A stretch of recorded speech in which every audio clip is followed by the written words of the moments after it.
How do you think the diagnosis was handled in the way they told you?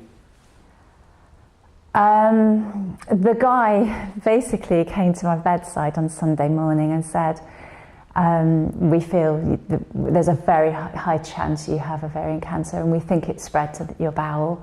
At that point, obviously, I was shell-shocked and he asked me if I had any questions. At that point, obviously, I didn't have any questions because I was just so empty inside. He said he'd come back in 20 minutes, but I never actually saw him again. That sounds like an anomaly, to put it mildly, but did you get to talk to somebody else in the team? I did, in the end. There was a very good doctor, actually, a junior doctor, who spared a lot of his time, and one of the Macmillan nurses came to speak to me. He was a palliative nurse, and of course the minute I saw his badge, I just panicked like hell, and he just said to me, well, don't worry, we've got options. I just want to talk to you about what happens next.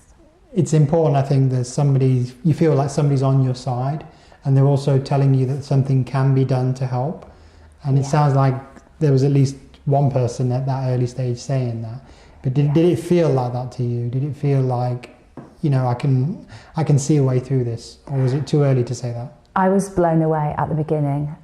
When he came to speak to me on the Sunday morning, I expected him to say something like, oh, you've just got a bit of wind or something like that. Everything's going to be fine. But of course, the news was like a bombshell. Because 18 years previously, I'd lost my mum to ovarian cancer too, and she was age 53. At the time of my diagnosis, I was 48. So, yeah, a bombshell. I didn't really know how to feel. I think I had a few tears. Yeah, I can understand that. As time went on, what kind of support was put in place to help you, if any, in fact? Yeah, the Macmillan nurses were absolutely brilliant, the specialist nurses. They came to rescue me, basically, and to explain a lot of the ins and outs, what was possibly going to happen.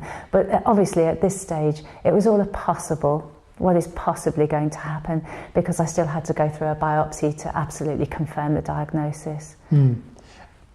Was that the next step then? That was the next step. You had to have a definitive procedure? Yes. Yeah. What did they tell you after you had the biopsy? What about the outlook, the staging, you know, all those kind of technical things? That's right. I had the biopsy.